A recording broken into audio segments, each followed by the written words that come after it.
generally speaking, yeah. That's how it works. All right, here we go. Hello, everyone. I am Zazubaar, and welcome to the season 3 finale of the Demons from Outer Space. Joining Season me as 3, really. always. Yeah, well, I mean, technically it's more like year 3, but remember we didn't record at like the beginning of the year, or I guess at the end of 2015 when we took that break after I took my hiatus from YouTube, and Well, the so I decision the decision to do seasons did come along sort of sporadically, so now it's kind of confusing. But this is the closest thing to a season 3 we've got. Damn it! Yeah, exactly. Well, that's what I'm saying is we have the first 2 years worth of content so that we can consider those season 1 and season 2. And now we do 2 seasons a year. So, or we will have that. Or 2 seasons for like a year cycle. They're more based on the seasons than they are by the year. So, whatever. It's season 3. Deal with it. Joining me as always, I have Super DM64, aka Dylan McCandless. Hello, everybody. Uh, He's still looking for a thing. no, He's still looking for a thing to say. I was He actually hasn't just figured it out yet. I was actually just finishing up a game of solitaire. Uh, Oh, I see how it is. Okay. I see where your priorities lie. At what least you were finishing up the game so you could you continue know, with the podcast. I was sort of just Rather than starting a game. I was sort of just playing it as we were having our pre-podcast discussions, as we are often prompt to do, and so I thought, well, I'd better wrap this shit up real quick. Well, I'm glad you at least started it and not stopped it and not started it. You know, I guess that's the better thing I could ask for. All right. So, Dylan, this being our season finale, we have been sort of and I forget if we actually told the people what the season finale was going to be for this show or if we were going to leave it as a surprise. I don't know if we I did or think not. Uh, so I guess it's a surprise for us too. Um, before that though, Dylan, you and I just got back from G Fest. We did. We had a marvelous time. We will spend a lot of time discussing that in the upcoming episode of SOS, which is Yeah, going we're to not be really our gonna G Fest retrospective podcast. absolutely, and we're not really gonna talk much about it now, but it did. The one thing we will talk about it. The one thing we will talk about regarding G Fest is that towards the end of it, on like the day after it ended, they released a new trailer for Godzilla Resurgence, for Shin Gojira, They did. as it is known in Japan, and a very crucial aspect of Godzilla's character in the film was revealed.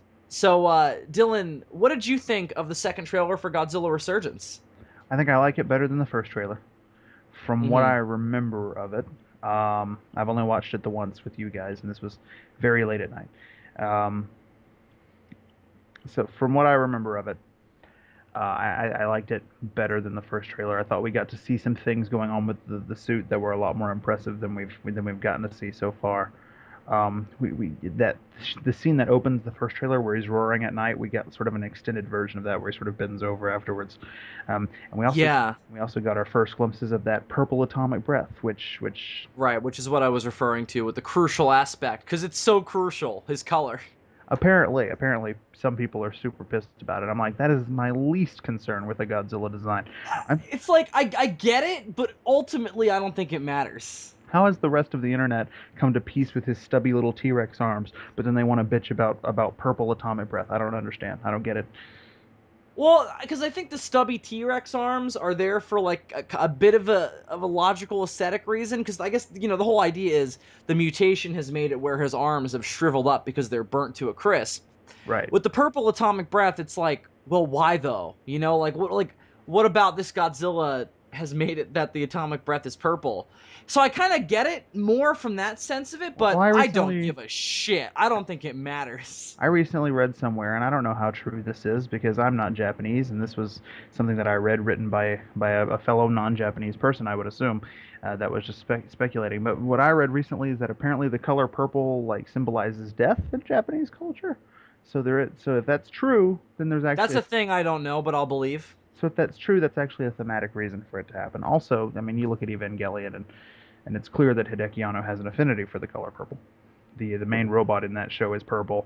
Many of the That is true. many of the explosions, most of which are shaped like crosses, are purple. Yes, they are. Yeah, no, I can definitely see that. So if that's the reason, that's interesting. But I don't think it really matters. I mean, we haven't seen the beam itself yet, No, so we don't know what that even looks like. But you know, I like it was how I white like. in the fucking original Godzilla.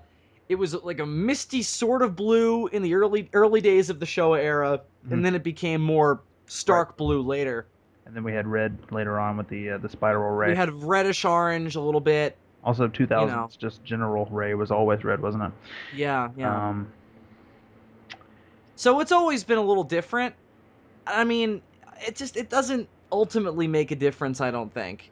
And the one thing that I thought about this trailer, and we're gonna talk about it, oh, I you also know, I like the way it looks that they have all of the red patches on his body glow purple when he's doing. I liked that. right. And I think that's where the purple actually comes from, because if you look at like design aesthetics, like the classic Godzilla designs and the way the atomic breath works into it, you have like dull gray or white spines glowing like bright blue, almost white when he charges up the atomic breath. So I think like maybe strangely, if the purple representing death thing isn't what it actually means, maybe they thought, well, since there's a lot of red going on, he's got red in his spines and red all over his body, and that all glows purple when he fires up the ray. Maybe it's red glowing as bright as it can, so it glows purple. Mm. Maybe that's what they thought. Because I guess if you really like raise up the brightness of red, I guess you could argue that it would look a little purplish or pinkish. Well, So if I remember my chemistry correctly, and I was shit in chemistry, uh, aren't we all? that's why I stopped being a science student. Um, if I'm remembering correctly, I think purple is actually hotter than blue. When you have like fire, because there are different colors of fire, and some of it Yeah, has to do yeah. with like what chemicals you're burning or whatever. But if I'm remembering correctly, and I might be fucking wrong, I think purple is actually hotter than blue, and then you get into Uh like white hot. again, I don't know, but I'll believe you. I could be fucking wrong. It's been years. So Dylan, just to cover all the Godzilla Resurgence news that has come out in the past few days, why don't we mention what was just revealed tonight? Yes. So, a company that is near and dear to my heart, as well as Yes, Bill's, that's why I figured we should bring it up on this show. has Yeah. apparently, according to Sci-Fi Japan, which I'm pretty sure is a good resource, apparently has acquired the rights to a Godzilla Resurgence, and this company is, of course, Funimation, which we all know for producing the dub of Dragon Ball Z, as well as Kai. But fuck Kai. Um, Kai was never even important to this conversation, so fuck that yeah, shit. yeah. I just like to say fuck Kai because it makes people angry. Yeah, I know, I'm with you. And it makes me feel good when people are angry. I like to revel in my difference of opinion. So yeah, Funimation is apparently going to be releasing Godzilla Resurgence. I'm assuming limited theatrical run. Who knows if it'll even be fucking near me? But it's nice to know it's happening. And Yeah. then we'll of course be getting a home release later on down the line. And Funimation is known for doing really good releases of things. I mean, so I'm confident that we're gonna get a quality release of this film now. Because before it was like the rumors were whatever that other company was, and I was like, I've never heard of them. I don't give a shit. Um, but Funimation is a They company. sound different and scary. But Funimation is a company that I've been familiar with my entire life and have confidence in.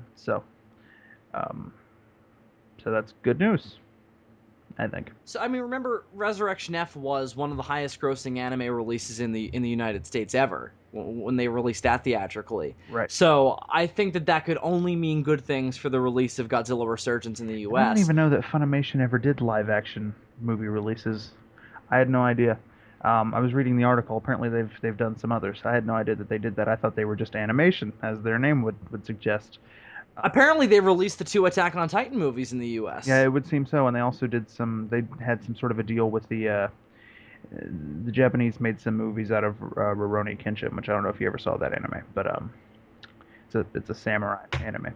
Uh, but yeah, No. so yeah, apparently they do. Samurai, that sounds old and boring. Fuck that shit. Anyway, so apparently they do live action, so that's good to know. I didn't go see. Dylan, I didn't. you said dude. TT. I did say doo-doo, yes. I didn't I didn't go see the two Attack on Titan movies because I heard mixed No, things.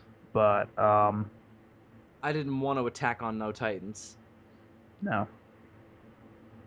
So that's the news. Why am I So still rambling about yeah, the news? that is indeed the news. Yeah, I don't know. But it's good. It's nothing but good things. We're gonna get more information on it apparently tomorrow. Apparently, like Funimation's gonna put out a press release where they're like, "This is the news, and here's the shit, Yeah, and here's what we're gonna do, and here's why you should worship us as your gods." at their And I'll Comic-Con be like, panel. "Okay, I didn't even know they had a Comic-Con panel. I guess everybody has a Comic-Con I panel. guess they do now." I guess everybody has a Comic-Con panel nowadays because it's so fucking big. You probably just go up to Yeah, hobos on the street. Hey, you want a panel? And fucking, uh, it's like, all right. What's it like to drink milk out of your own socks? It's it's like it's quite drinking. pleasant. It's like drinking it out of everything else, really. Except it's a lot sweatier I don't have any. and a lot. I, I don't have any memories. It's a lot more sock-like. I Uh, like how this hobo is played by Don Fry. I'm very happy about that. He needs more work, so why not make him a hopeless person? um, D, I think this is great. I think it's all just a matter now of when the release is going to be because Godzilla Resurgence, Shin Gojira as it is known, comes out in Japan next week. So Yeah. I don't want to fucking wait. So I'm hoping that, releasing it theatrically, they're going to do it like hopefully within the next couple months at the very least, like Yeah. if not sooner than that. Like cuz I would love to wait to watch it until it gets released theatrically, but if they wait more than a Oh month yeah, yeah. after it comes out in Japan, I ain't waiting. Like I have got to see this Well, thing and I will thing do it is, however I can. the thing is, the article said late 2016, and so I don't know what that means exactly. Yeah. If they come out in their press release and they're like, it's coming out at Thanksgiving, I'm gonna be like, well, I'm gonna watch it online and then support the official release later. Yeah, that's what I'm saying. Is like I'll do my I need to know what's going to happen in this so that way nobody spoils it for me and I can remain, informed and current in the Godzilla fan community. I mean, I don't. That viewing, which will be on some shady, Japanese website, I mean, and then I'll watch I the official release whenever that happens with official English don't subtitles. want to do it that way. I would rather watch the movie on a big screen so that I can see Yeah, no. what I'm bitching about in crystal clear HD. Uh, but Yeah. it's just all going to depend on what their timetable's like. But I can't wait. I can't wait because I know other people won't, and I refuse to be like just like fucking waiting like a dumbass for the official release. And I'm scrolling through Toku Legion one day, and some kid is just like, "You guys remember that scene where Godzilla bled out of his asshole? That was weird." And a strange nod to a kaiju movie nobody remembers. I wasn't expecting this to be a Yongari remake.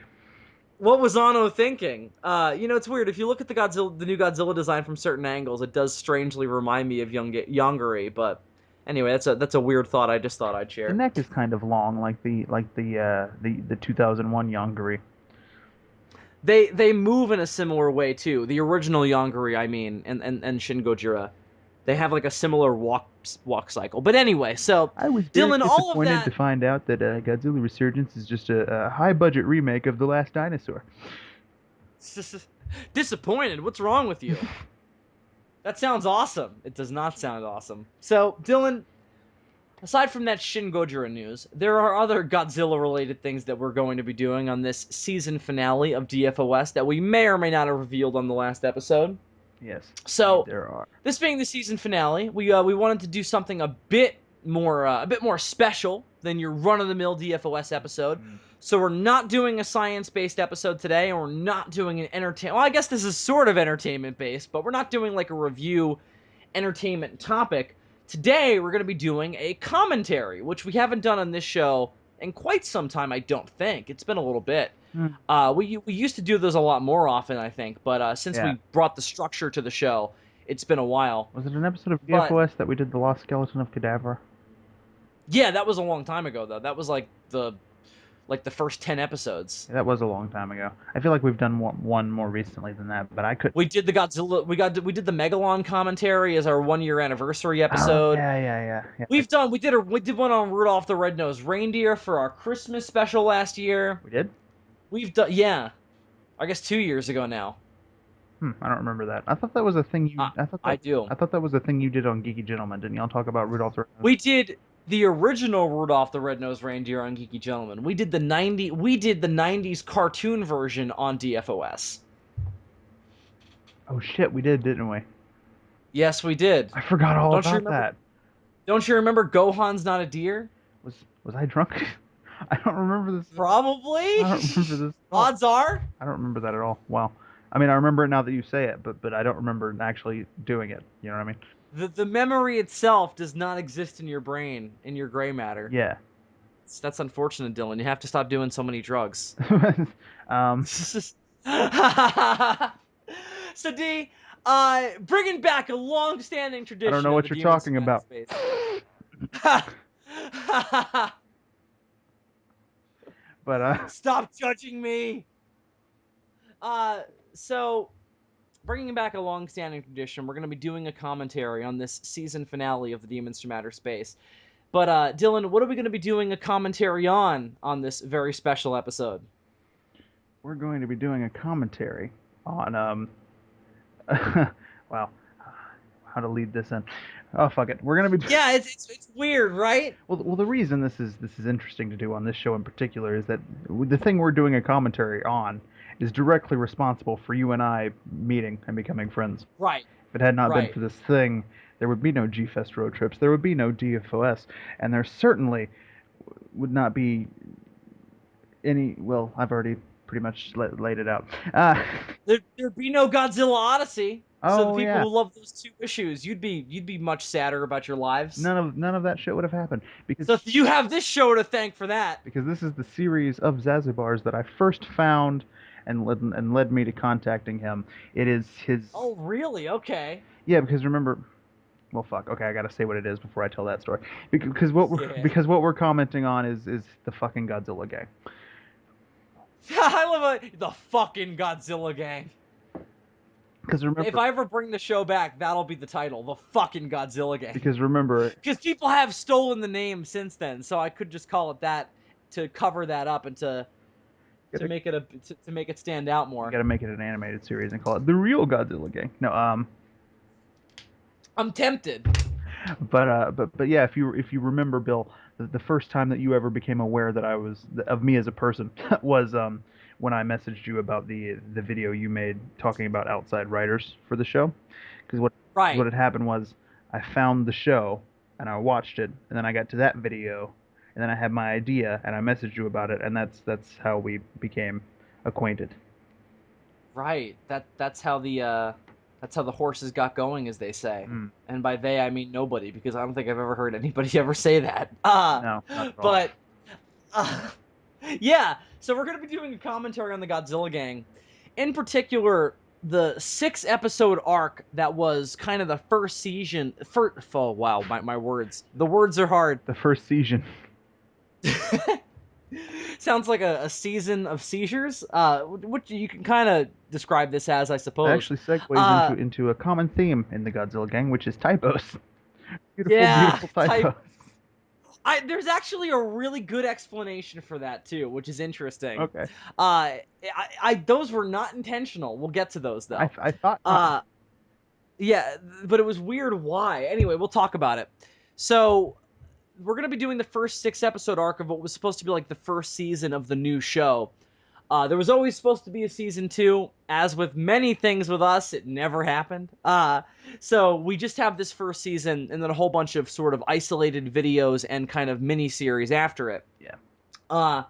So we're going to be watching and commentating over that stuff, but before we jump into that, I guess a bit of preamble is necessary. So before you tell your story about, like, I guess you already did tell the story, Yeah, but I get into more detail on that when we get to, yeah, well, that's what I'm saying. More detail on, when we because what I want to know is what you saw first, when you saw it, because I want to kind of create a timeline as we're watching it. But before we do that, this show, and you'll see it when we get into the last episode in the inspired by the works of section of the credits.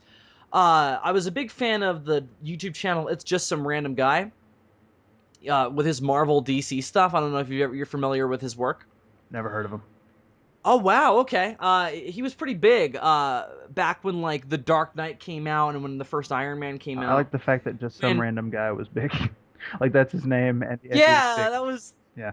I never thought of that, but yeah, you're right. That's like a maybe that was the idea was he'd just be like any random guy can be famous if you just take some Marvel and DC action figures and make them have funny voices. Not And that's that what he did. big. Yeah. Exactly. And that's what he did. He became very popular for it. His videos were fantastic. They still hold up, despite the fact that they're like 8 to 9 years old now. But they were meant to be sort of parodies of the superhero genre, and more importantly, fan and movie studios sort of reactions and your sort of behind the scenes occurrences of those films and the little disputes that would break out between fans about certain elements of the films, who's better, Marvel or DC, who has the better movies, which movies are shit, which ones aren't. Marvel's plan to have the Avengers, because that was before the Avengers was a thing, and but it was still a thing that everybody knew was coming. Right. And How many years ago did you so say it this? sort of played with all that. The first one, I first saw it in 2008. It existed before that, though. I think it started in 2007, so it's 8 or 9 years old now at the very least. Okay. So you can check out those videos if you want something that's actually, well, that's rather, funny without any kind of warning to go along with why it's funny. Those hold up rather well.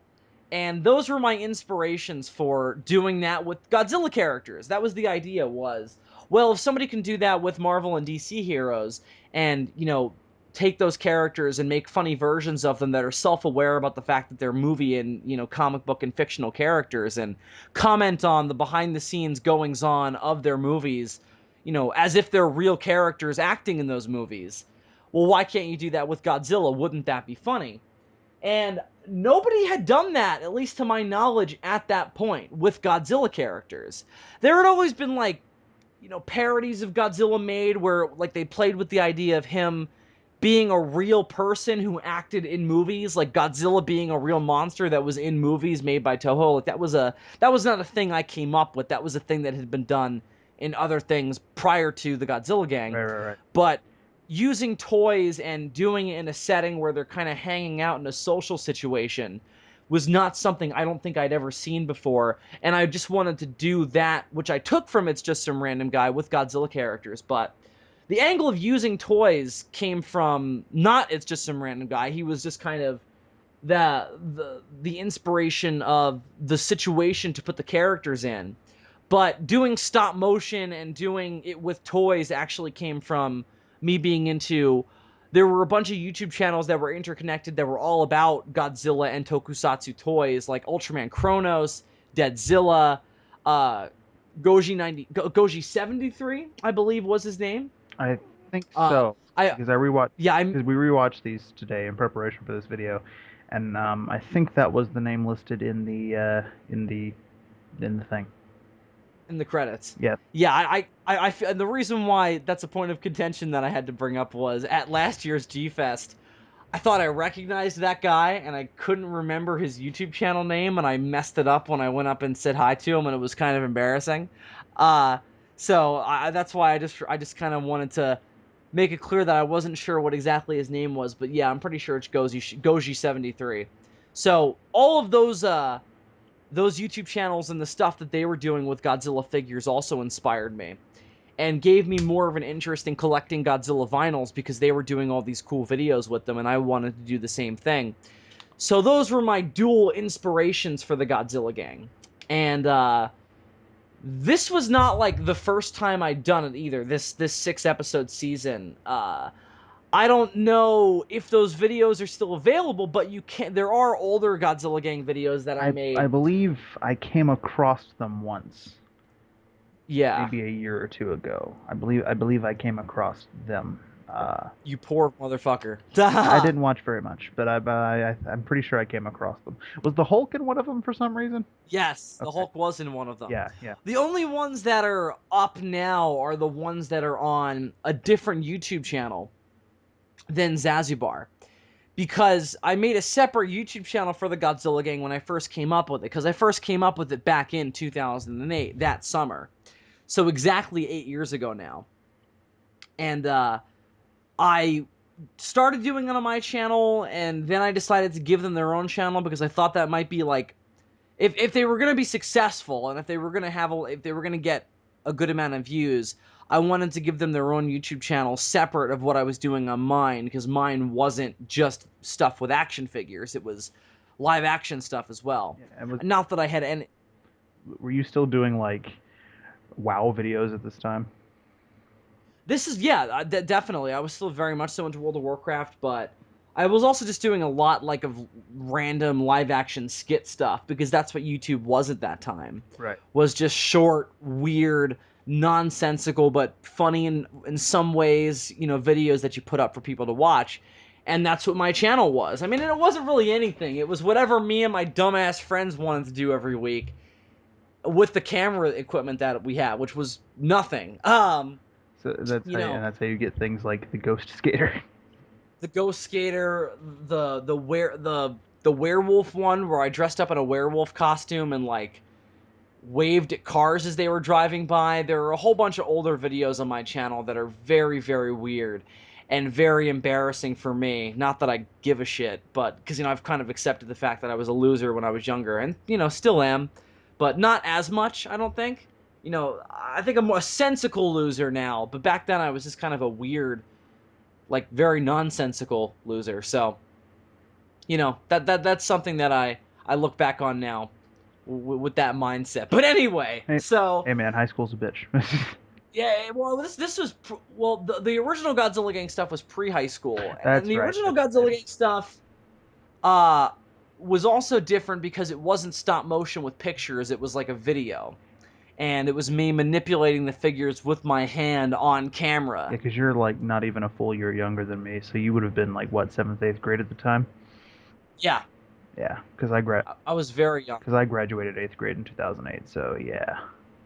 I was just going into, ooh, was that after? Yeah, that would have been the summer after seventh grade is when I started it, and then the year after, my YouTube channel took like a different direction. Like after that, my YouTube channel became more kind of gaming oriented for like the next year or so.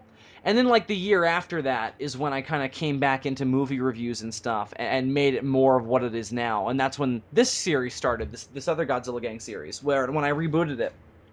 Because as crap and as awful as those original Godzilla Gang videos are, they got some views and people did watch them, and they were somewhat liked by people in the Godzilla fan community who were following my YouTube channel at that point, when I kind of reformatted it to be more of a serious movie oriented channel, something along the lines of your Cinemassacre or whatever. And they were like, "Hey, I really liked the Godzilla Gang. Are you ever going to bring that back?" And I was like, "Well, I will now that people are asking for it." And that's what I decided to do, was bring it back. So Dylan, that's basically the backstory. That's everything that led into me sitting down one day, taking some loose leaf paper, and writing the rebooted version of the Godzilla Gang, which is what the first episode is titled. So, with that said, do you want to just jump right into it? Let's fucking do it. Why not? Now, I rewatched. Sorry, my throat's very dry. I rewatched all of this prior to us sitting down to do this podcast. Did you watch all of it, or did you just watch part of it? I did. Wow, you're a fucking trooper. Thank you. So I think this was the first time that I've watched all of it at once since the first time I saw it. yeah, it's been a long time for me as well. Which was over 4 years ago at this point. So Yeah, it's it. I can't even remember the last time I sat down and watched all this. I But had rewatched some of it since then, but more of the later stuff. um, oh yeah, no, definitely same here. Like I'll still go back and look at a little bit of the later stuff every now and then, even though that doesn't, hold up, either. But it holds up better than the earlier stuff does. But we'll talk about that. So, all right, are you all set? I believe I am. Yes. Press play in 3, 2, 1, play. The Godzilla Gang returns. and everybody runs in terror. So we got the reboot, Yes. as it's known. The reboot. So Yes. Dylan, would you like an explanation for the typos? Yes. Why is this called the reboot? So this is called the reboot, and this is why all the episode titles are fucked up. For some reason, when I edited these and when they were exported, the aspect ratio got clipped for some reason, and the endings of all the words got cut off. And I didn't notice it until they were uploaded. Whenever I would watch them on my computer, they played fine, and you saw the entire words. But as soon as I uploaded them, they would always get clipped in random ways that I couldn't predict, and I had no idea how to fix it. So is So, this a problem with your software? must have been. I don't know. It must have been the way that Windows Movie Maker, which is what I was using at the time, was exporting the videos. So, uh, I don't know. Don't use Windows Movie Makers, kids, because it's crap and it'll clip the ends of your titles and make you look like a total idiot. So, It's weird. I never had that problem before. this is old Windows Movie Maker though. When did I make these? 2009, 2010. Oh, 2010. Wow, this is even more embarrassing. So, uh, uh, so 2010, I was still using Windows Movie Maker, and there were a whole bunch of problems with that cropped up. And I mean, you just look at this and you could tell that this is somebody with very limited resources making Oh this. yeah, I like how it's Uh, pretty much just a slideshow. Yeah, it is just a slideshow. I mean, the stop motion is very limited, especially in this first episode. It gets a little better towards the end, but I mean, yeah, early on, I mean, it's hard to even tell who's talking because the shots are so wide and it doesn't cut between each person talking enough that it can be kind of hard to tell who's speaking. right. I mean, to be fair, you are using Bandai figures, so it's not like you had a lot of options as far as uh, moving the characters. Yeah, it is certainly quite crude, um, Oh in yeah. terms of the stop motion. And I mean, so is the humor as well. And I think that's kind of the thing about this that I think is kind of interesting is that I think the way this does kind of hold up to me, and while I'll never like delete these, as embarrassing as they may come off to some people, and just to comment on that element of it seriously, I really don't care. People watch these now and they look at them and like, wow, you're a real dumb idiot for making something that's this poorly animated and written, and I'm like, well, yeah, that's the way I was when I was however old I was in 2010. God, 14, 13, I can't even remember now. So that's just what I produced at the time. So the explanation for why it does look like this though, as opposed to outside of the Windows Movie Maker side of it, which I think is a good enough explanation on its own, but I didn't even have a camera to shoot stills with at this time. I didn't have a digital camera. I didn't have a digital camera that recorded video that I could like, you know, just have handheld or anything. I didn't have anything like that. All I had was the webcam that was attached to my laptop.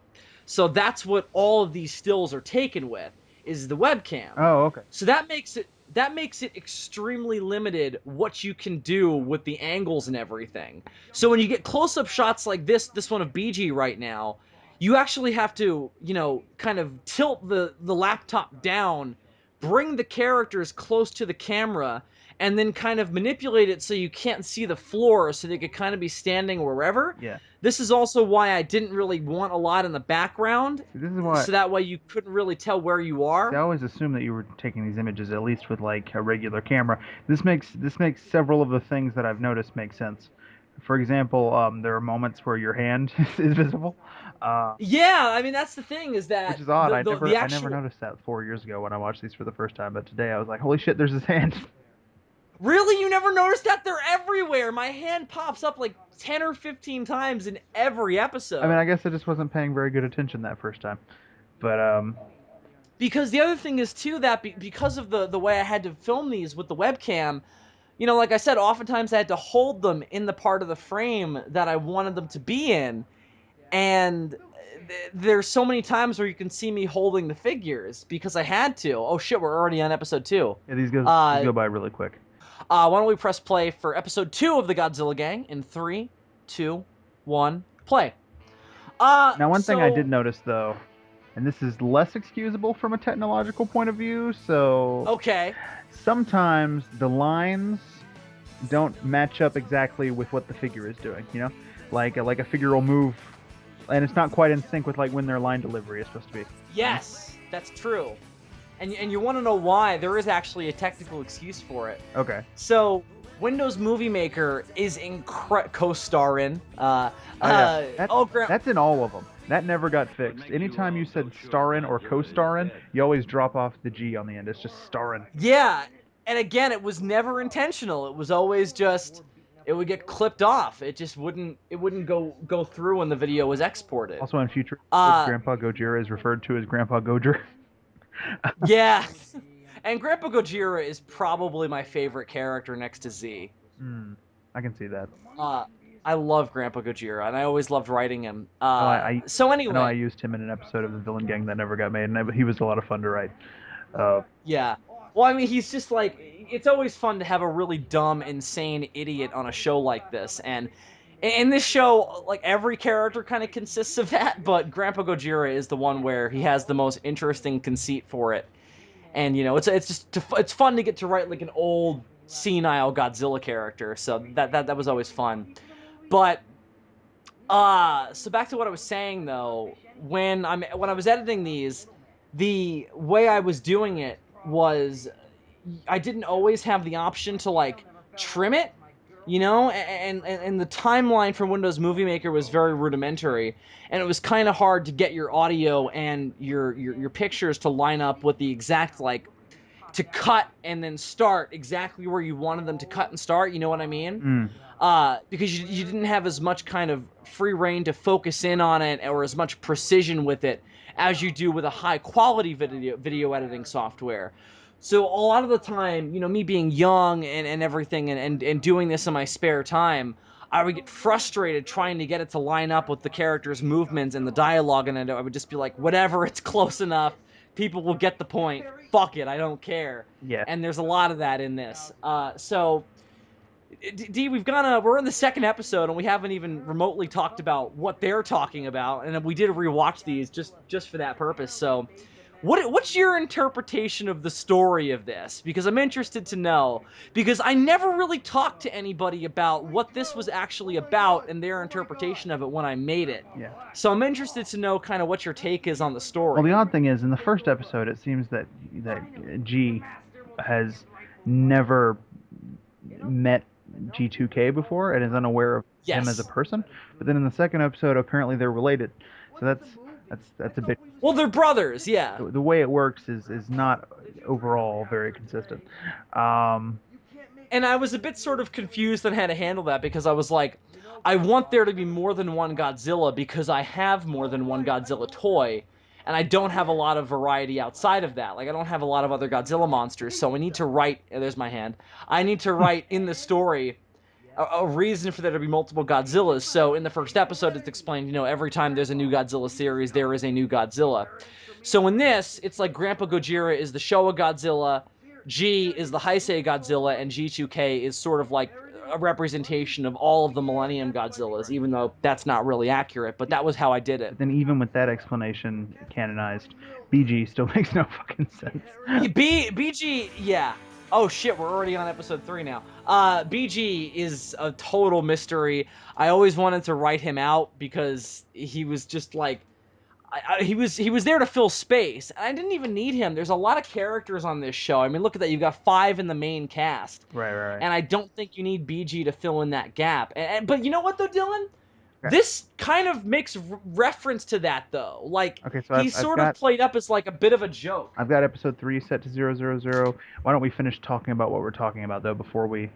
I think that'll be easier. That way we wrap up on what we're talking about and then move on to the next episode and shit. That's fine. So I'm just saying that, yeah, BG is a bit of a waste of space and a weird, like, just kind of character to put in there, because he's not talked about as being a Godzilla, Yeah. but he is. He's clearly in the show because you had that toy. Yeah, exactly. And he has very little character outside of that.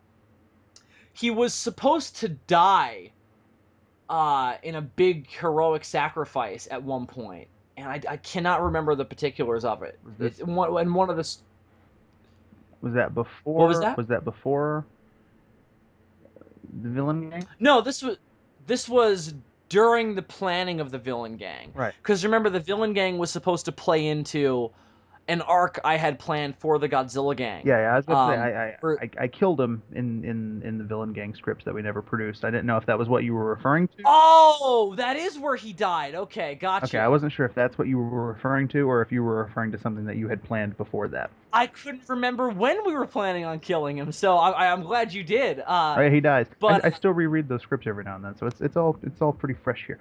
Uh, oh, okay, gotcha. yeah, he But, dies. but He yeah, dies in that. Spoilers. I didn't. I hate that we're getting into that before we get to the Villain Gang video sometime next season. But yeah, he was gonna die at the end there. right. Which was mainly because I don't know if we discussed it very much prior to that, but the reason was probably because he was kind of a waste of space and didn't really have to be there. Did you come up with the idea to kill him on your own, or was that something that we had discussed? Or You see, this is what happened because pretty much everything I came up with in those scripts I came up with on my own. Um, because we didn't really talk a lot about like specifics of what should happen. right, because this is before we started talking on Skype and everything. Yes, this you were just sort of like I don't know, write some stuff, and I was like, all right, and so I I killed him just naturally through the story. It just sort of came up in the writing process. I was like, oh, I'm gonna kill him, and then I thought, God, I hope he doesn't mind me killing him in this script. Not that it matters now, but I was like, oh, I hope he doesn't read that and be like, we can't kill him. But if I remember correctly, you actually. He's my favorite character. Yeah, well, I didn't know. He might have been. And so, but if I remember correctly, what happened is you read it and you actually loved that I had killed him because you had never found anything useful to do with him before. Yeah. So And just because I didn't really know what to do with him explanation wise, like what is he? Like in this, it's sort of written almost like he's a plot device. Like Toho just used him as a means to kill the name of Godzilla. Like the way Z refers to him is he's like, well, at least I wasn't at least nobody came up with me just to end a movie franchise.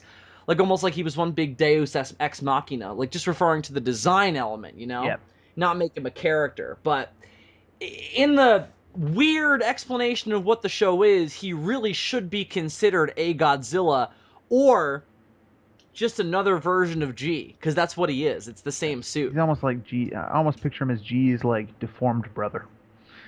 Yeah, but that's kind of what Godzilla 2000 was supposed to be. And also, somebody wrote, who wasn't you, somebody else wrote a Godzilla Gang story that they sent to me, where GMK Godzilla was supposed to be that, where he was supposed to be like the serial killer kind of Heath Ledger Joker of the Godzilla brothers. Hmm.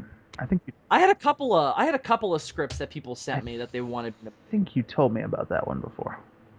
Yeah, so that idea had been kicked How around. many submissions did you get for that, by the way? Do you remember? Is there a Oh, number? don't ask me that because God, no, I don't remember. Was it a lot or was it just a few? I think it was just a few. It wasn't a lot. Okay. Like it was at the very most. I think it may have been Well, five. one of mine got made. So that Yeah. So you certainly have that distinction. yes. Yes. Uh, yeah. I think that was it. I think it was just like five or so. It wasn't a lot, and the other ones didn't have sequels or not sequels, but they didn't have multiple scripts. It was just the one, and then I kind of was just like, yeah, this is fine. But you were the one who I really kind of actually spoke to and developed the concept with. So, you also have that distinction, D. All right. Congratulations. I got slightly more in depth with you than I did with the other people. And I'm sorry I don't remember the other I people mean, who sent three me road trips scripts. later. I mean, Yeah, exactly. I'm sorry I don't remember the name of the people who sent me scripts. I feel bad, but it was so long ago now. you'd have to. I don't even know how to like find those old YouTube messages anymore because all I've got with Google Plus taking over. Like, Yeah, like that's Yeah, you can do it, but it's a pain in the Like ass, and it takes if forever. I wanted to go back and find the messages where I first like messaged you or whatever, I don't know how the fuck I would even begin to do that anymore. It's It would take forever. You'd have to go back all the way in the inbox to when the message was first sent. It would take a long I time. mean the crazy thing is this was 4 fucking years ago, and I don't feel like it's been that long, but it was 4 fucking years ago. Uh, Yeah, that was it. It was 2012. yeah. Hmm. Matter of fact, Oh, that's another. because I remember specifically the day you messaged me back. I remember this because it was actually my birthday. It was April 6th of 2012. And it was my first birthday present to you, and only birthday present to you, I believe. Yeah, Happy birthday, it's Dylan. fine. We did Christmas last year, or you did Christmas Yeah, we last year. did. I did. I sent you a T-shirt. Um, but okay. So why don't we dive right back into episode 3 here? You ready? Yes. Now All right. the first question I want to ask you as we press play, which do the countdown. All right. Thanks. In 3, 2, 1, play. First question I wanted to ask you: why the Friends theme? Because Friends was sort of like the basis for what the idea of like a bunch of Godzilla action figures socializing as if they were friends was based on. And I kind of wanted the tone of the show to be like Friends. My idea was if a show like Friends was to interest me, it would have to be something like this, where it's a bunch of kind of science fiction characters that I actually like hanging out with each other. So that was the inspiration. There it is, Grandpa Gojer. Yep, Grandpa Gojer. Episode 3, Family Kaiju, or as I said at the time, Kaiju. Yeah, I noticed that in the first couple episodes you said Keiju, which I've heard some other people pronounce it that way, and it always gets on my fucking nerves. But Yeah. by the end of the season, you started pronouncing it like a proper American. And also, I don't Right. remember whose panel we were at this G Fest who always referred to Gyra as Gayra, but I just wanted to like climb out of my seat and strangle him. Oh yeah, it was that dude who did the 50th anniversary panel. Yeah, no, I remember that as He seems well. like a So he seems like a great guy, but the way he pronounces Gyra just drives me out of my fucking mind. oh, he knew his shit. His pronunciation was just weird. I just assumed that was, people have that with those movies where it's like they remember like certain old school versions of them and they remember those pronunciations. But anyway, so back to like the story of this. Right. So we're getting a bit Oh more yeah, into it now. Now we have our asked me villain. how I interpreted the story, and I never really got around to answering that question.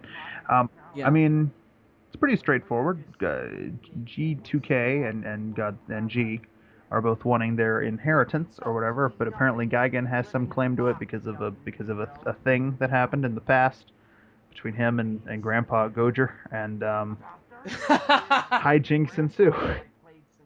Right. So this is the first episode where I really think the stop motion gets a little better. Like you can kind of see it with Gigan here. He looks a bit more kind of like he's actually moving, Yeah, and his heads and his arms, they move pretty well in conjunction with what he's supposed to be saying. It's definitely a step up from the first 2 episodes in that regard. I remember trying a lot harder with this one, and this was the first one that I really remember getting very into animation-wise. And part of the reason was because this is the first one that has a fight in it. True. Yeah, this is the first time we Uh, get to see anybody fight or do anything of that nature. yeah, and man, and you could see my shirt in the background there. God, it's the worst. Like just how big the frame is with this being a webcam and not like a camera you can zoom in on. uh there are parts of my body that were just around the set because it's a small set. You've been in my room. Yeah. This was in the corner. I mean, I didn't have a lot of room to kind of sit around. I had to be there to press the shoot button on the camera. Yeah, it's interesting. It's interesting watching this show now that I've been to your house because I have sort of a spatial awareness that I didn't have before. Also, I love Yeah. any time the Dark Knight poster in the background is visible. Yeah. Like, I don't know where that is now, but I still have it I somewhere. guess that just means that G and them have a gigantic Dark Knight poster in the back of their bar. Or in this case, table in the middle of a room. Did it ever worry you that people couldn't tell that it was supposed to be a bar? Because I remember there's a moment in one of the episodes where somebody name drops the fact that it's a bar. They're just like, "How dare you come into our bar?" And I remember just being like, "Oh yeah, it's supposed to be in a fucking bar." Like, Yeah. Well, it was always weird with it being a bar because they don't have customers or anything. It's just like where they hang out. So my idea was always that it was more of like just a public venue that they owned and not even like a bar that served customers really. You know what I mean? yeah. And it just seemed like more of a hangout than a bar. So, oh shit, we're already on episode 4. Damn, these are going by quick. So anyways, that was more of the idea. My whole thing was, I guess more of it was I couldn't figure out when I was writing them if they were supposed to be aware of the fact that they were action figures or not, and they were just hanging out in my room, Mm. or if they were, you know, You needed Tom Hanks. actually supposed. You needed Tom Hanks to show up and be like, "You are a toy." Yeah, well, I mean, because I think that kind of works better if it's a bunch of action figures hanging out in a big person-sized room, acting like they are real. You know what I mean? Hanging out in a bar. Because I mean, look at the space. It's a fucking in the background. The closest thing to an actual attempt at a backdrop is there's a chair with a sheet over it in the background, and that was my attempt to create like a solid backdrop. But because the frame is so big, and I don't think I thought about this when I actually started making it, was it doesn't cover up even remotely the whole frame. It's just in the middle. It looks like a chair with a sheet over it. Yeah. So in actuality, you see the rest of the room in the background. So who the hell knows? That was my idea at the time, though. So why don't we start watching episode 4? The ideal way to do it, and obviously you couldn't do this at the time. The ideal way to do it would be to like take the pictures of the action figures in front of a green screen and then put a bar behind them uh, in post. What, Um, or which was the way I was. Well, the way I started doing it with the new guy is the way I always should have done it, where I created a solid set and yeah, everything happened around that set. And even that doesn't look amazing. I mean, you still see elements of my room at some points, but that was better than what I was doing prior to that. yeah, it's definitely more clear than these first 6 episodes are. Yeah. But all right, well, in 3, 2, 1, play episode 4. So, at this point, Gigan has erupted into the bar, has somehow made G and G2K start fighting, I believe, over the inheritance. Yeah, I'm not really sure what happened in between episodes 3 and 4 is sort of a problem. Do you know what I mean? Like, when this episode starts, I'm like, wait, how did they get where they are? Because, like, doesn't it start with them, like, getting up off the floor? Whereas... Well, Gigan beat up MG, BG, and Z. Right. And killed Grandpa Gojira. Which he's a much better fighter than he ever was in the movies, Jesus. Who? Gigan, he fucking took out all these Godzillas. Oh yeah, definitely. Oh, look at the mess in the background of my room. You can see the Ghost Rider mask in the background there. They're supposed to be floating in space because it looks like they're fucking floating in space. They were supposed to be on the floor, but because of the webcam thing, when I took the shot, I couldn't get them to be over a floor. I could only have them in the air. So again, it's just limited the way it was supposed to be. A pretty good close-up of Z there. One good thing about that monster design is because of the size of his head, you can do some really good perspective shit. Yeah, there are some good close-ups in this show when I do them, but because of the webcam setup, I just didn't want to do them that often. So that's what happened there. The end of episode 3 I actually kind of like, because there's like a lot going on in the background. Oh, this is a weird joke. Yeah. So like when they're in the background fighting and everything, and in the foreground you see Godzilla 2000 and G fighting. It is very confusing, but that was the idea. So Gigan has killed Grandpa Gojira here, and Godzilla 2000 is more interested in going off to find the inheritance than G is in, like, mourning the passing of his grandfather. Right. Now here's a question. And here's a fucking... Yeah. If Gojira, 54 Gojira, is his grandfather, who's his dad? That's a great question. I did not think about that at the time. You're putting more thought into this than I did into making it. Is it one of the Godzillas in between? Is it like 64 or 84? Yes, I think that's supposed to be the idea. Is that Grandpa Gojira is the original Gojira, but I think they're supposed to. I think my idea was there's a Showa Godzilla in between there, who's G and G2K's actual dad. Or it might but actually make more sense if it was like 84. Yeah. Because the 91 Godzilla, which is more what G is like based off of, was sort of a reboot from what 84 had been in those previous 2 movies.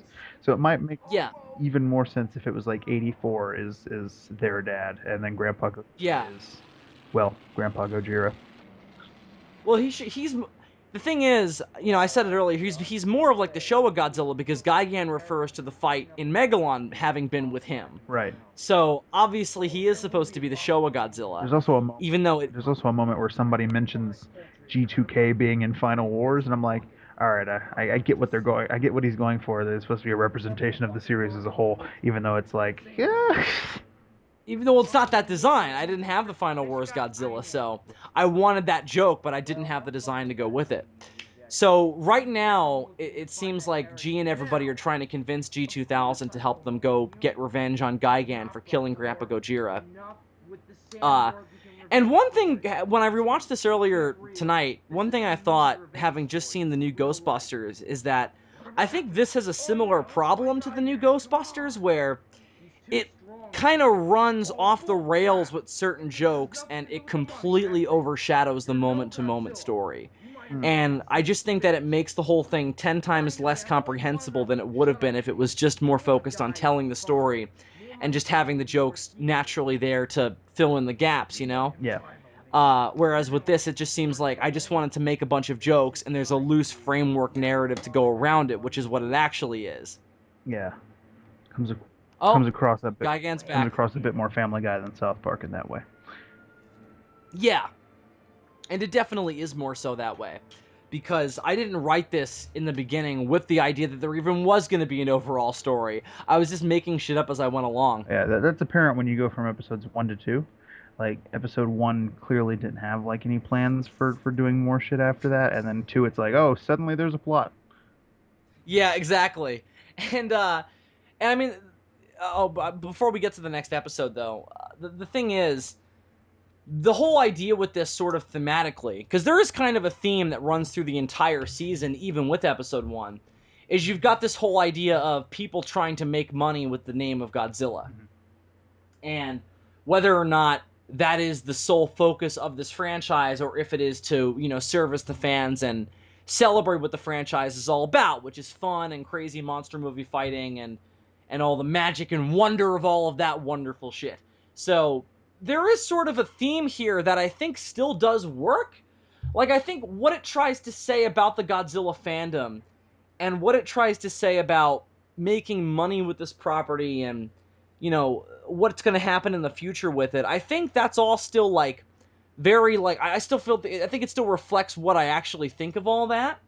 It's just, it gets bogged down by all the technical weirdness and writing quirks of me being as young as I was when I wrote all this. But I think my interpretation of the Godzilla fan base and what I was trying to say about it still holds some water from when I wrote these. I don't know if that comes across to anybody else except me, but that's just what I thought going back and rewatching it. But why don't we just jump into episode 5 here? So press play in 3, 2, 1, play. But no, I think the theme you were just talking about is pretty apparent. There's especially a sort of sum up moment near the end where G sort of declares to Gigan why he's going to kick his ass. Do you know the moment I'm talking about? Yeah.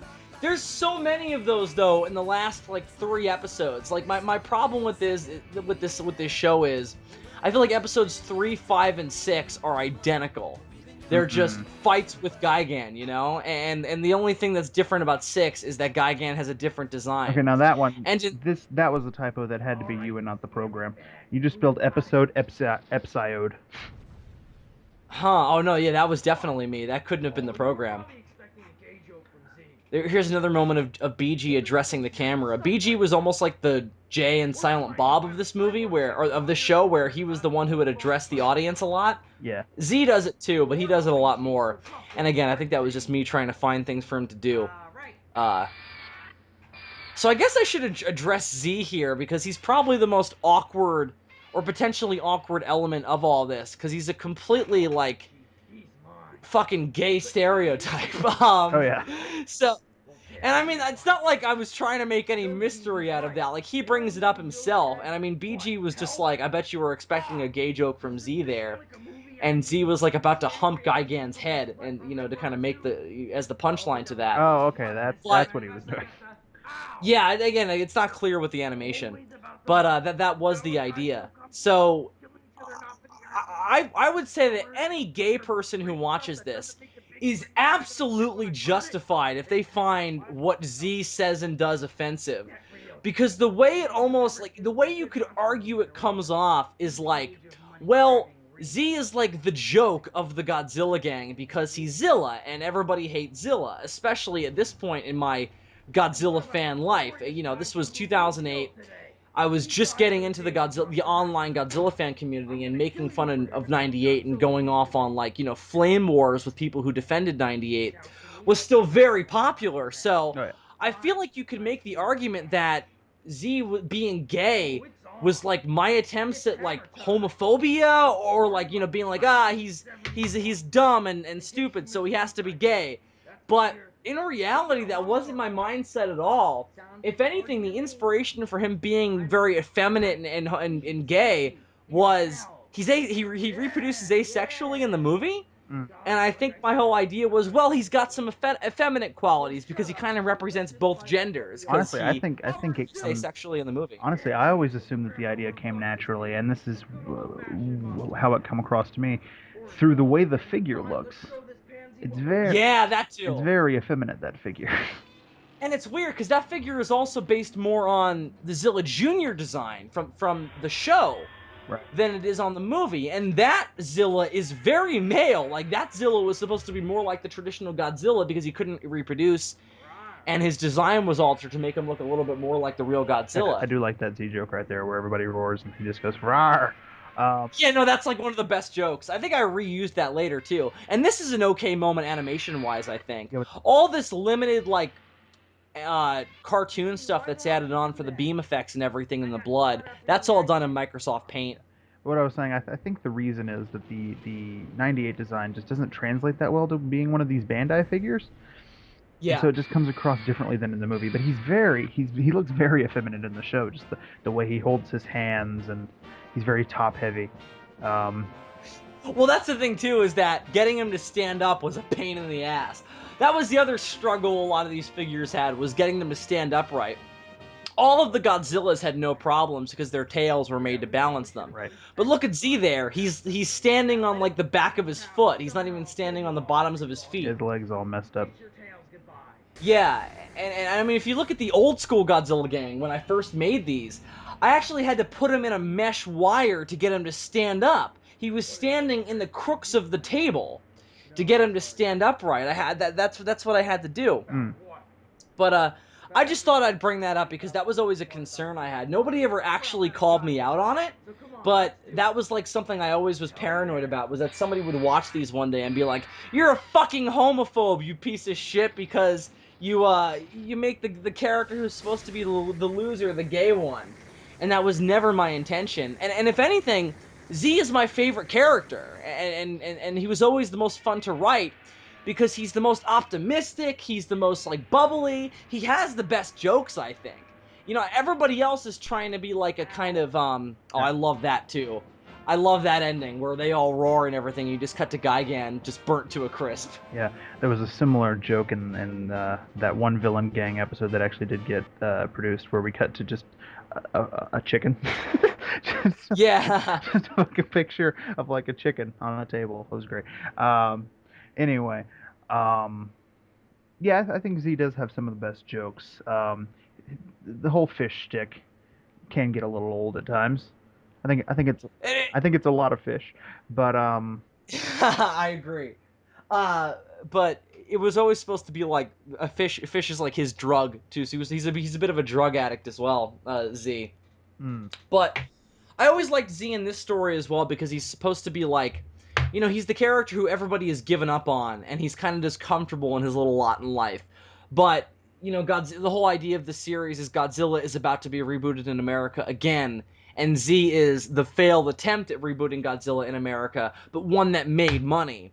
So his stance on the whole, you know, making money with the Godzilla franchise name versus, you know, respecting the legacy is kind of interesting because he loves G and he loves hanging out with the Godzilla Gang, but his view on life and on that debate is at odds with them, which I think is kind of interesting. mm.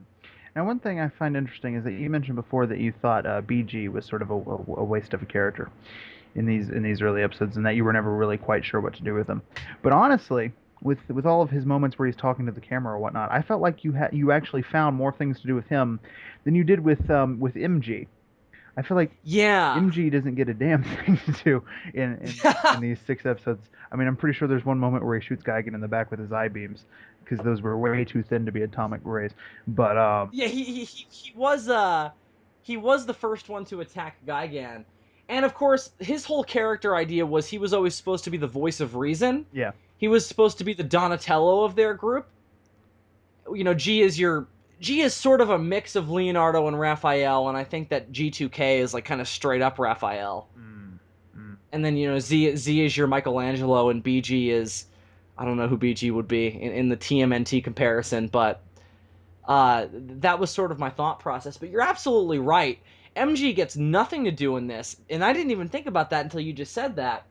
And he's kind of one of the more interesting characters because he's like the one that's not a Godzilla. Yeah. He's like one of the only ones who's a different character. So Now, I feel like he should have gotten more to and do. I don't remember whether you gave him anything like in the new guy episodes later on.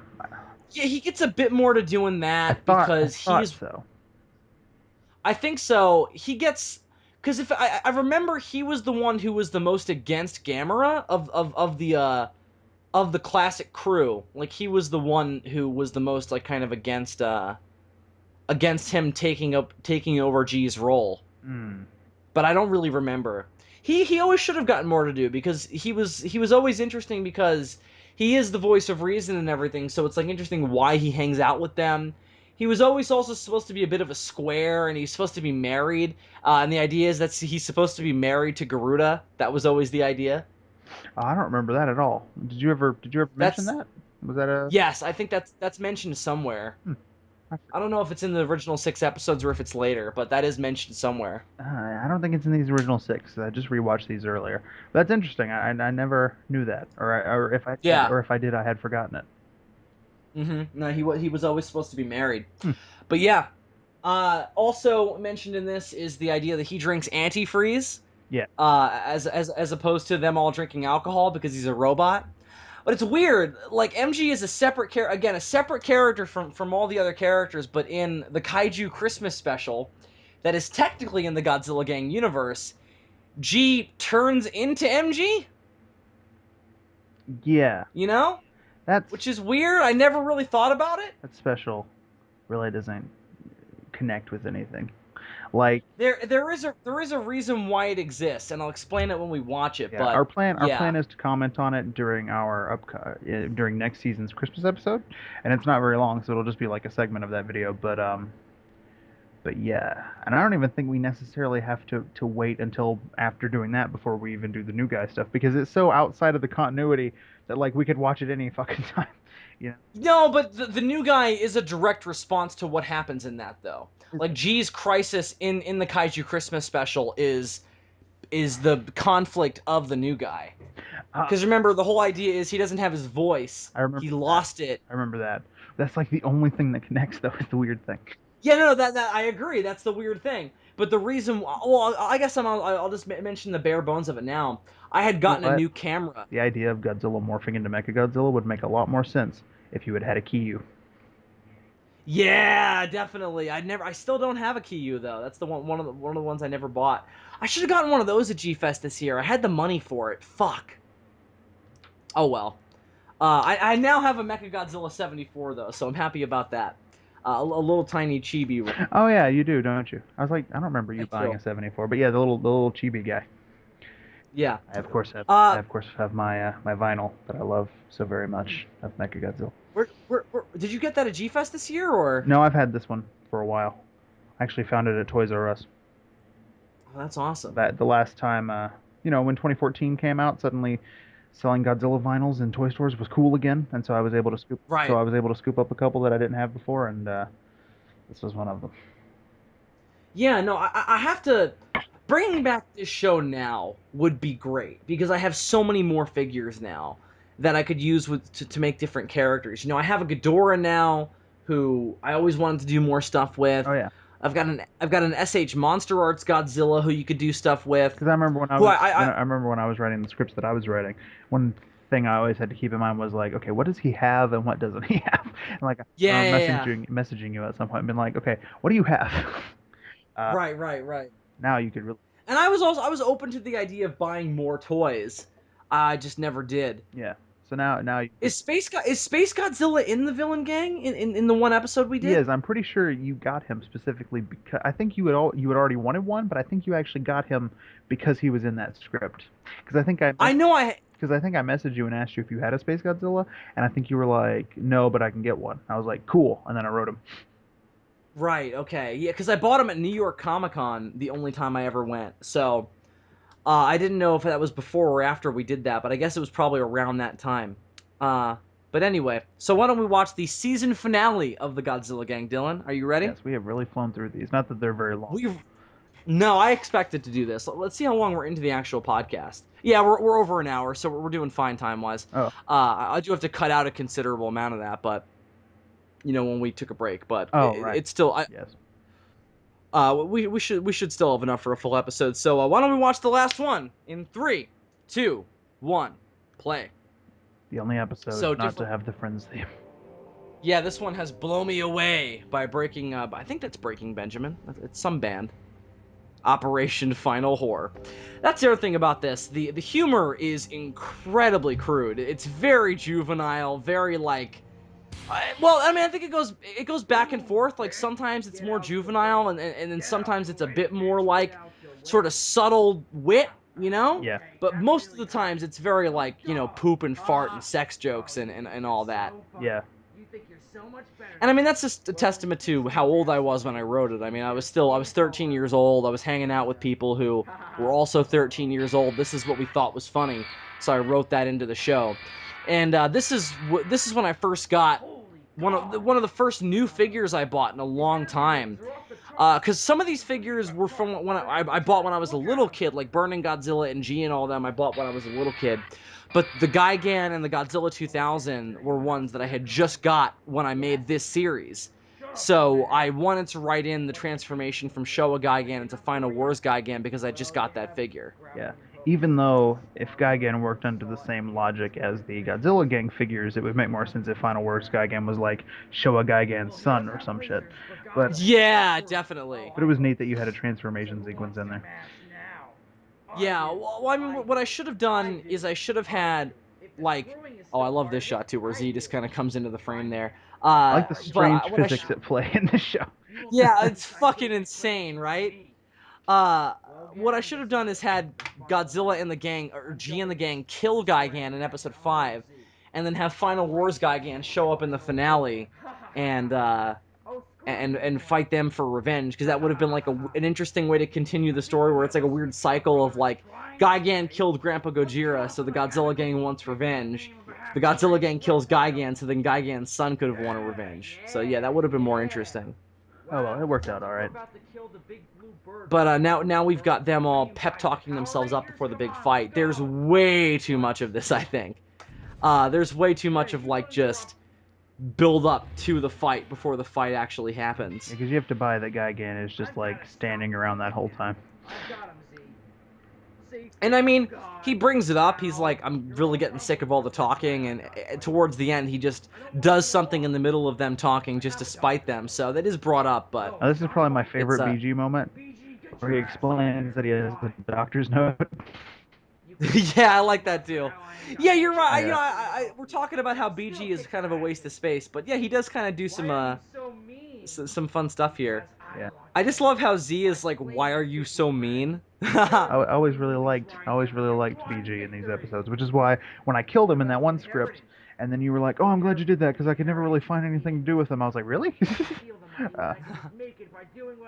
I don't like G2000 going back and watching these. Like, he's a character who I also kind of wrote out in the new guy. Like, he's in the last part, I think, but he's not really in it a whole lot. And that's because he's kind of just a fucking douchebag. Right. He's kind of just a big Hollywood douchebag, as opposed to the other characters. Oh, here's Mothra here. Deus Ex Mothra, my favorite. Yep. And the whole joke here is that it was kind of dumb that Mothra and Gigan were made like really arch nemesis in Final Wars, and I kind of play that up here as like, well, the Godzilla's like, well, he's our enemy, so fuck you, Mothra. You know, get out of here Yeah. with your girly shit. And this was the first time I had other voice actors come in to do some of the voices. God knows what I happened love the there. fucking comments on this video because one dude's just like, dude, how'd you get a chick in this? Right, so I have Nicola here to voice Mothra, and she does a pretty good job. I pretty much just like dragged her to my house one day. It was like, can you read these lines that I wrote down on paper into the webcam, and then I'll put them over pictures of action figures Oh, later. that's one thing I forgot to mention earlier. It's very clear that you had all these scripts written out on paper because at some moments I can hear you turning the page. Yep. Well, I wrote I think I wrote every single episode during my lunch break at school the day I filmed them. Yeah.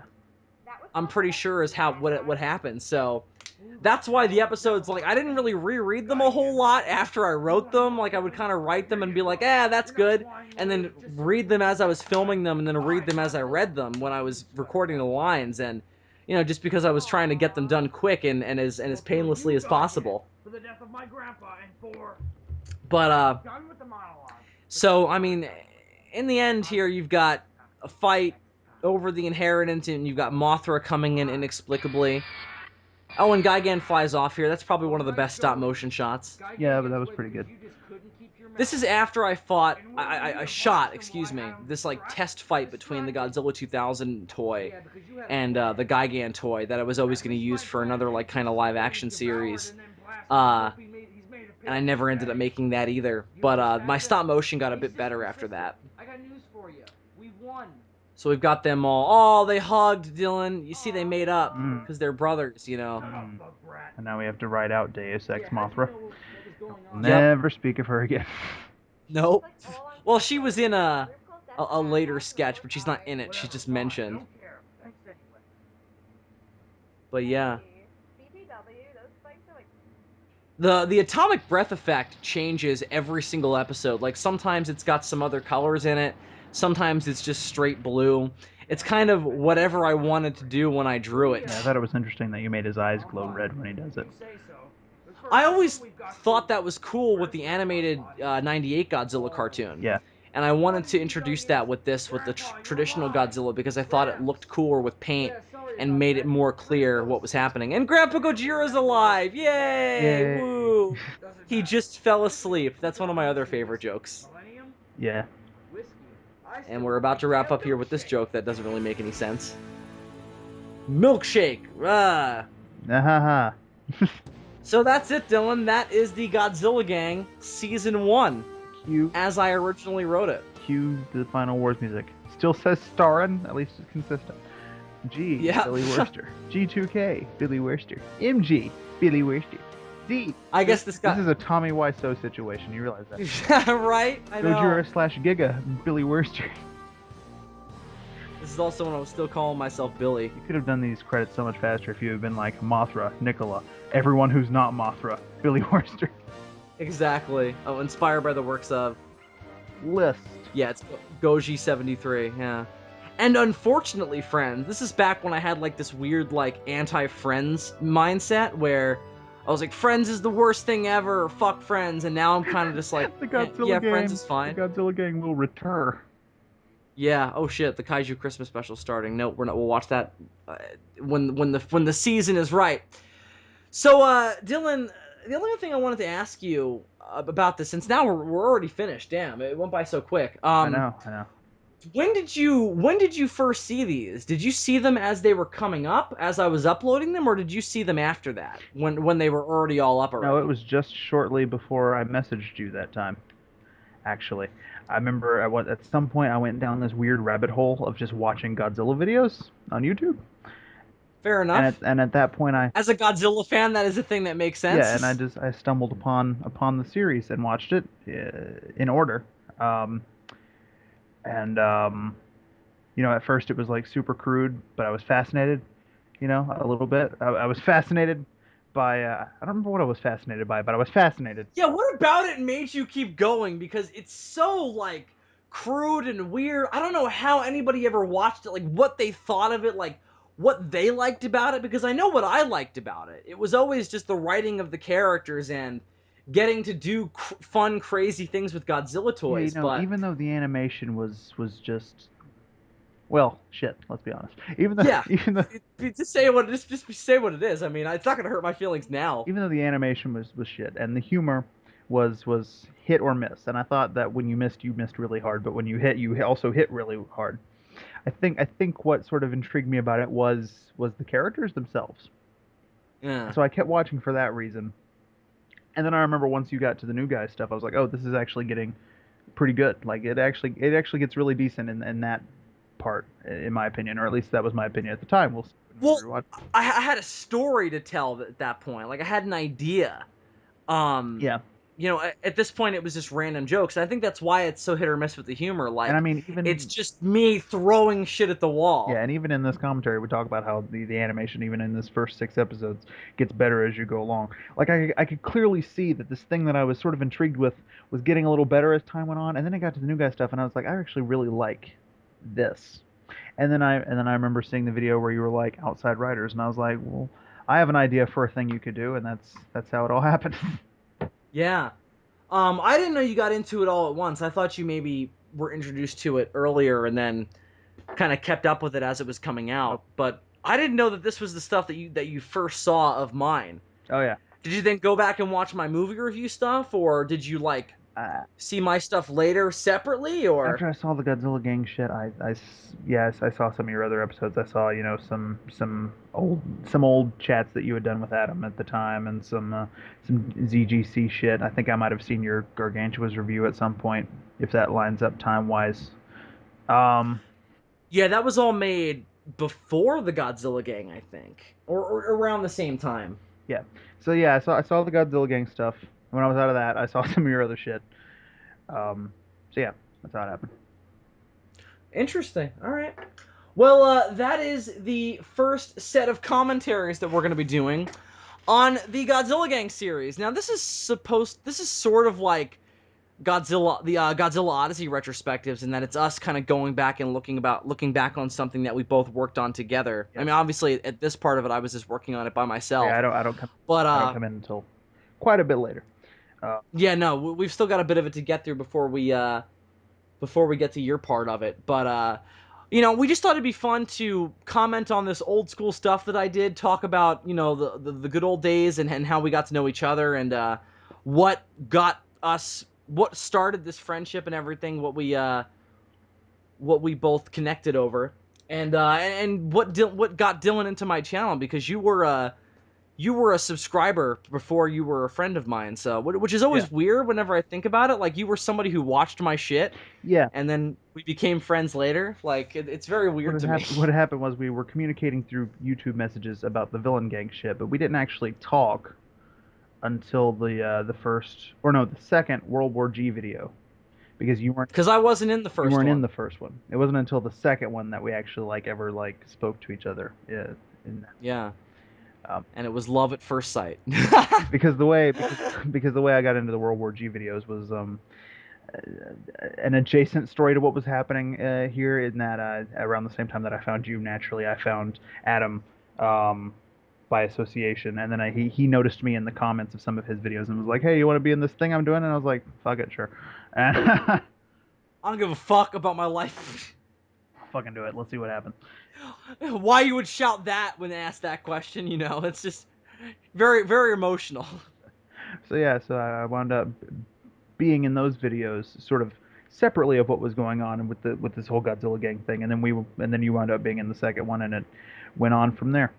And then I Hmm. guested on an episode of ZGC, and then way later on down the line we started doing SOS. Yeah, and I mean, we were doing videos together. Like the World War G videos kind of became like the SOS sort of chat panel videos, and you were a member of the Sons of Sarazawa from the very beginning. You just didn't have a Facebook account at that point. No, So, nor was I. uh, Nor was I making videos. Nor am I currently. um, so the past repeats itself. Things are pretty much the same as they've always been. We don't finish stuff we start. We like to make lots of irreverent jokes that sometimes land and sometimes don't, and we're still friends in the midst of all of it. So things are pretty much the same, kids, and we hope that you are still having as good of a time as you were when I started my weird, nonsensical YouTube channel that sometimes relates to Godzilla and sometimes doesn't, but still kind of does.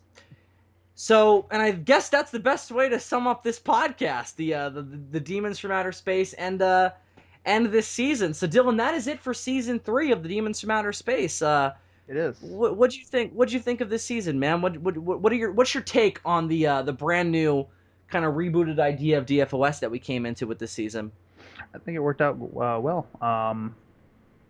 I think one thing we need to do moving forward, not just on this podcast but also on SOS, is come up with some more fucking segments and shit that we can do.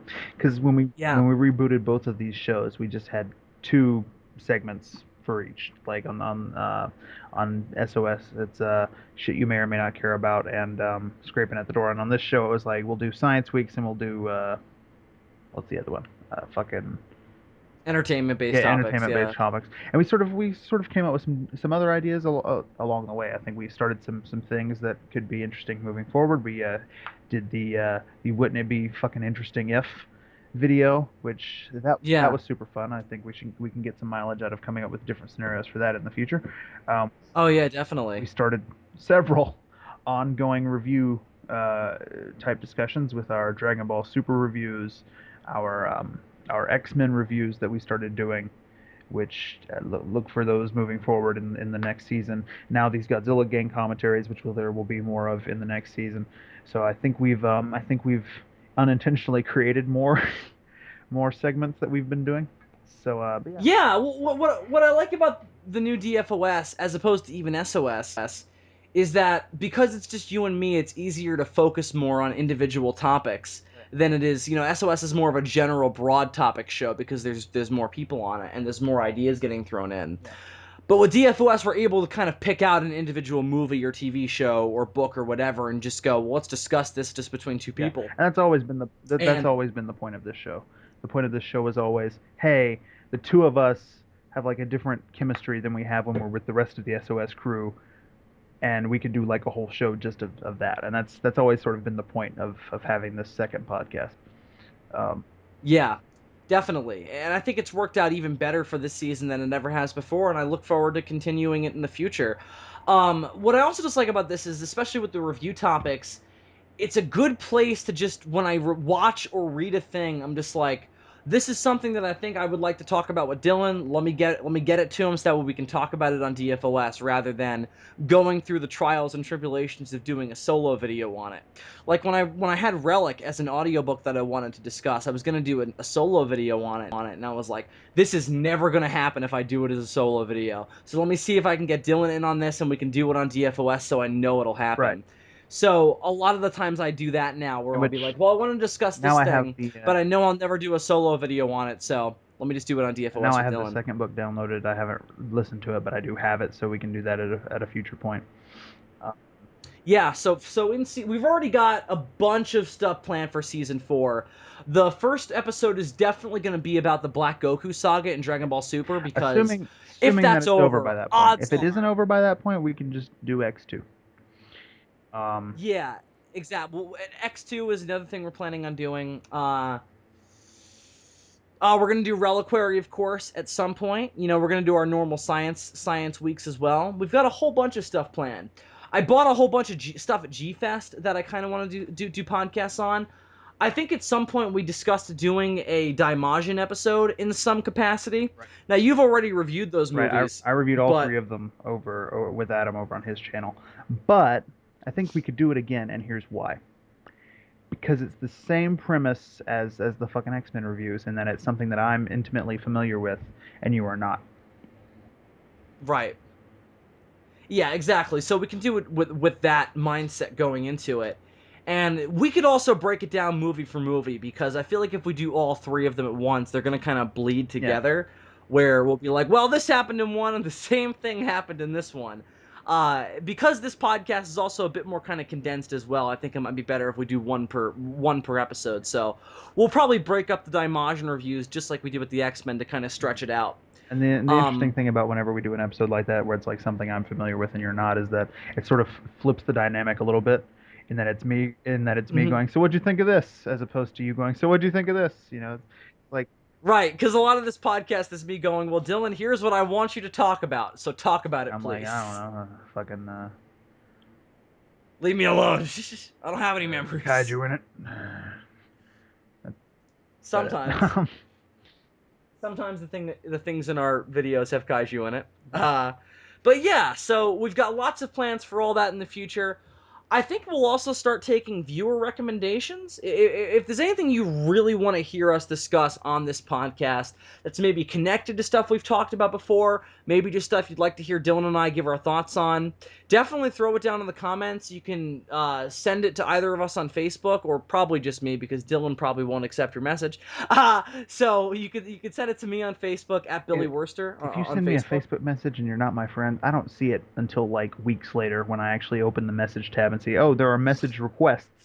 And I'm like, what's that about? Like, there are so many. I feel bad when somebody like sends me a message on there like for like admin shit over on Toku Legion because I don't fucking see it until way later. And then I'm like, well, now I can't help you. Yeah. Dumbass. Well, so yeah, so you can contact us there. You can also contact us on Toku Legion. You can just tag us there if you want to be like, oh, I have this idea for DFOS. You can do the hashtag DFOS and anything like that. Or you can just contact us on the Sons of Sarazawa Network homepage on Facebook. Just send a post to there. You can send a direct message to that page as well, If you have a and good, get and I contact. repeat, good idea for another wouldn't it be fucking interesting if segment, because I really fucking enjoyed doing that last one. If you have a good idea Yeah. for one of those, and I mean it can be another here's two characters swap their universes. It can be another one of those, but you know, go crazy with it.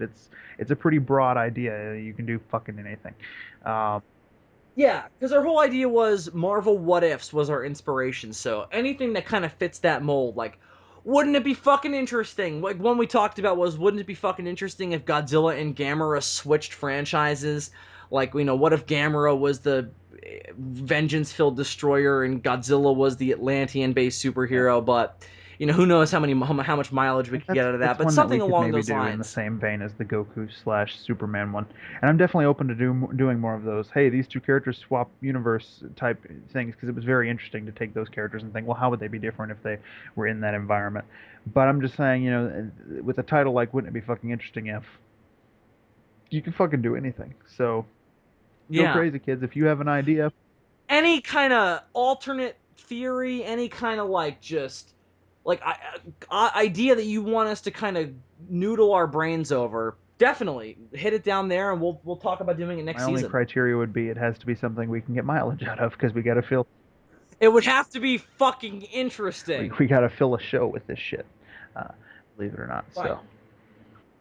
Your average DFOS is an hour, so it's got to be able to at least fill up an hour. Usually it's longer than that, but that's kind of the mark we have to hit. So we're well over that at Because this what I point, liked about though, it, and I'm fucking what I tired of liked shit. about it about the last one is it was sort of like coming up with fan fiction, but without any of the the writing afterwards. Like it was sort of like dreaming up a fan fiction without having to execute any of it. And you and I are great at that. Yeah.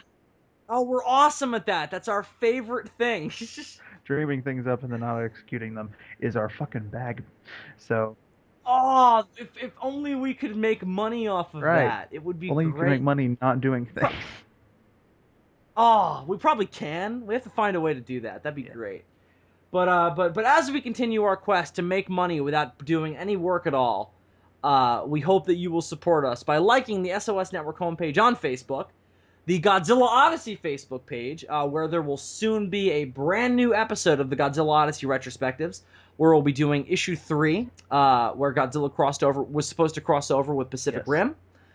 So look out for that. We're gonna record that next week, and it will go up pretty much as soon as we record that one, because we waited till so long in the month Yeah, to that do it. episode's So coming a little bit that'll later go. this month just because of the G Fest that went on in this previous week.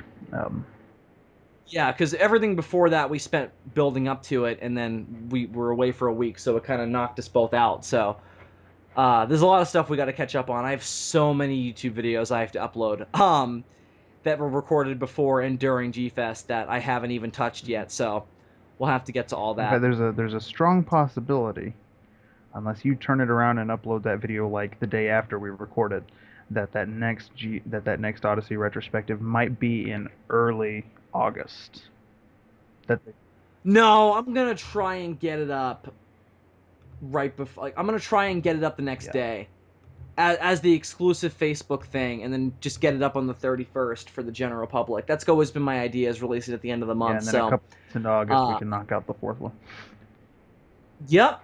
The fourth one will be fun because that's the first one where we don't really have any written plans. We just kind of have, basic concepts. Right. So, but we will get to all that in the future. Indeed, we will.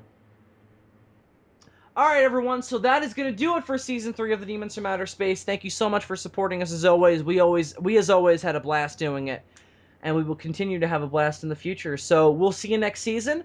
We will be back, I believe October 1st is when we're recording our first episode of the new season. So we're taking a bit of an extended break.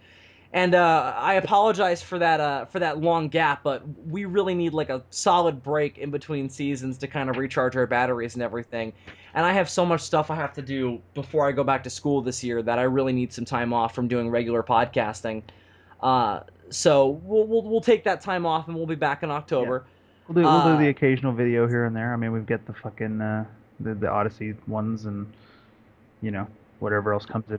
It's not like Dylan and I won't be doing videos together. We actually have plans for doing videos Right. together, and we'll still be doing Through the Shot Glass on a somewhat regular basis during the interim. So, anytime Dylan can get booze, we'll get together and do it Through the Shot always Glass. the struggle if I can get booze. And we've got lots of other fan fiction-y things planned as well that we'll be working on together in the interim. Yeah. But I'm sure Dylan wants to save that for another video too. I'm not announcing that shit for a fucking while. With my fucking track record, I better have shit in the can before I announce anything. I feel that. I feel the same way, dude. Damn, I've never sneezed right before ending a podcast. Where I was hoping I could hold it until after I said bye, but it just came out, man. It just had to be released. First time for everything. Damn. It was weird. But all right, until next season, everybody. I'm Bill Worster, aka Zazubaar. And I'm Super DM64. Reminding you that we'll see you in October. So, Dem Charmers, they be fucked up. Hashtag always kill Krillin, everybody. In the meantime, if you see Krillin, kill that motherfucker. Absolutely.